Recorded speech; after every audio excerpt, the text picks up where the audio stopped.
peeps, and welcome back to Ask Nikki P. I'm going to jump into today's question. It says, "Hi Nikki, I need your advice. I am a teenager with a lot of things going on." I feel like all teenagers have, I feel like just people have a lot of things going on. Sorry, that's personal interjection in the letter. Okay, I'm a teenager with a lot of things going on, and my family life is falling apart.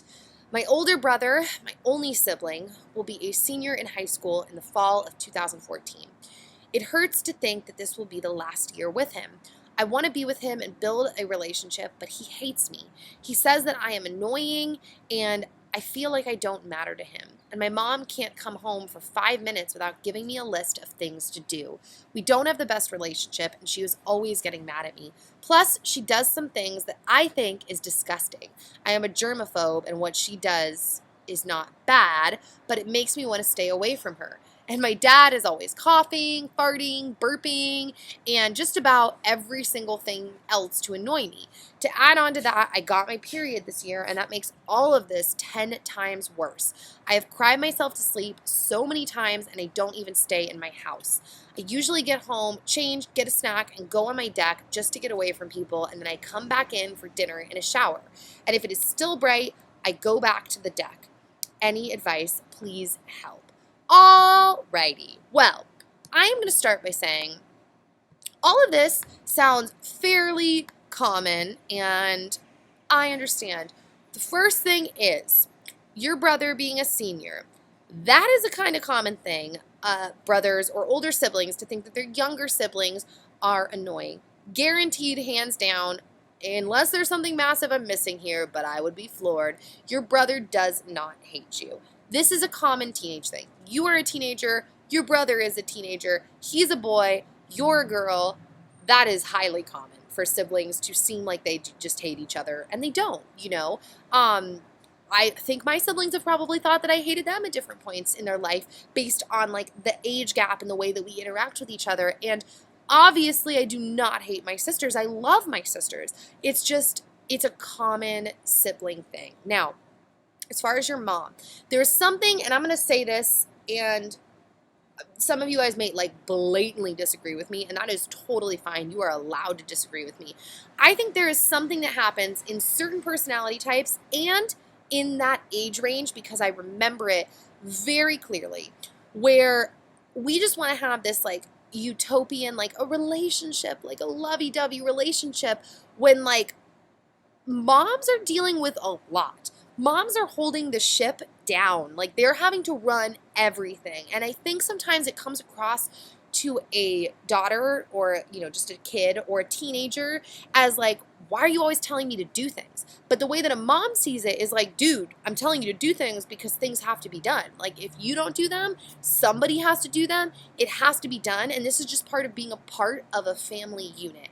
And you tell me if I'm wrong, guys, but comment down below if this is what you're dealing with, because I think this is like every single household in the world. Like moms telling teenagers what to do and giving them a list of things to do because things just have to be done, and that's just the way it is. You know, my mom, I remember growing up, I would feel the same way. And if my mom sees this, I think she knows this. I've already told this to her face. Looking back, I understand because I'm like, dude, a lot of crap has to be done in life. And who's it going to fall on? Her? That being said, the only way I think that is the only difference in agreement like we have, and I think she's on the same page as me now, she might see it differently, but the only way that I see it like is I think there should be a Sabbath once a week. I think regardless of what you have or haven't gotten done, I think there should be a day where like, nope, we're not having a list of chores to do. We're going to like relax and we're going to let go because I mean, if we're going to get like religious here, it's biblical. It says that you're supposed to take a day off, and that's what it is supposed to be. It's a holy day. Getting off track. That being said, I think every single person feels that way, but putting yourself in your mom's shoes, which is going to be hard to fully do until you're older anyways, but trying your best to put yourself in her shoes and realize like, holy crap, mom's got a lot to do, I think will help. And trying to bond with her through those list of things and having a good attitude. And, you know, if you're like doing the dishes, having a conversation with your mom while you're doing the dishes, you know, that would make your mom feel awesome. Your mom loves you. I can almost guarantee that. Not everyone, you know, not every mom on the planet, but it doesn't sound like you've got an abusive mom. It sounds like you've got just like a normal mom. Talking to your mom, having conversation with her, sharing with her, because parents want to know what you're doing. Not because they're nosy and judgmental, but because they love you and they've sacrificed so much for you and they want to feel like the fruits of their labor are worth it and that their kids are, willing to open up to them and that their kids are like living their life and they want to know what's going on. So sharing with your mom while you're working on that list, I think that that's good, and just really changing your perspective of the list of things. They have to work. They have to pay rent or their mortgage or whatever, and the electric bill and the groceries and the clothes. And I know that like a lot of times as a teenager, we don't want to hear that. We're like, okay, but everybody else also has to like, that's just life. That's what it is. But why can't we have a good relationship and just talk and hang out? And you're right in one sense. That is just life. That's what everyone has to deal with. But you're also not right in the other sense of like, well, exactly. That's life. Like all that stuff has to be done.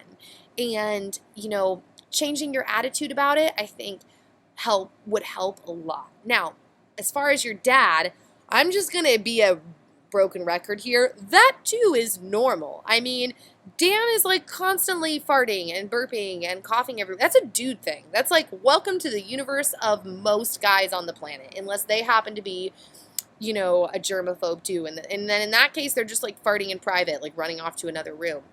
And that's great. Lucky you if like, your dad or brother or husband happens to be like that. But a lot of guys are just like farters and burpers, and they don't find it weird. They see it as like, it's a body function. Like, why would that be weird?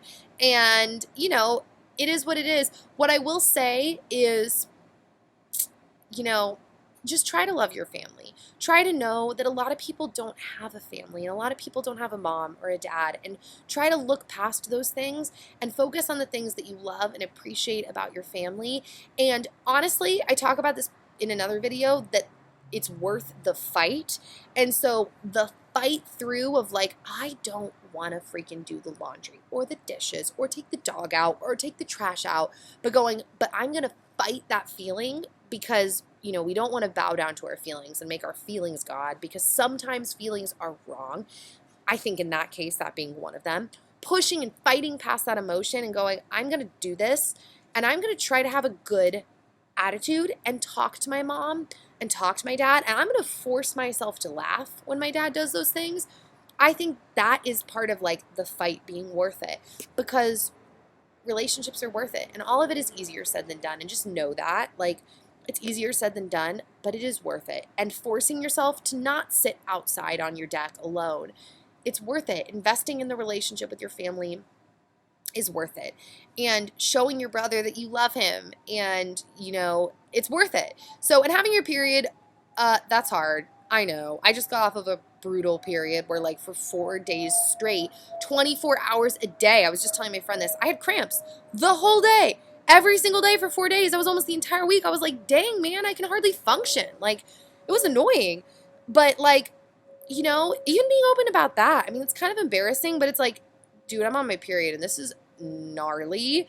I think that that's important, too. It's like, they're your family, And if you see that as, like, not gross and just a bodily function, it'll help you to see your dad's gross. It is gross, but it's like, whatever, he's a dude. Bodily functions is like, ugh, Dad, this is embarrassing. Like, it is what it is, but he's your dad. So I just went on and on and on and on. I feel like it was just a tangent. So that is the end of that. Good luck. I do feel for you. I feel like I just gave a giant speech, but I understand and I feel for you. It's hard. But it's also part of growing up. So know that you're not alone. And I feel like I was just there yesterday, and I remember. So yes. The Twitter question says, what is the best thing about being a YouTuber? Someone just asked me this the other day, and I was like, dude, I don't know. Actually, you know what my answer is? Making videos is the best thing about being a YouTuber. Like, it's changed my life in every way. I want to say also having Dan home as well, like not having to work those crazy hours. He still works as a welder sometimes, but it's not something he has to do. He does it because he likes it. He does it for the extra cash, and he does it to maintain the skill.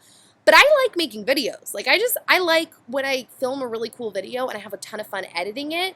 That's really awesome to me, because I've been doing that for fun since I was like 14. So it's like, dude, that's what I still get to do that? Like, that's awesome. So that is my answer. So there you go, guys. That is it. Send your messages to asknikkiP@gmail.com or use the hashtag asknikkiP, and I'll see you later.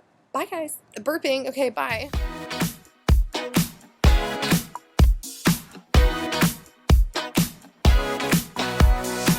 I heard you feeling nothing's going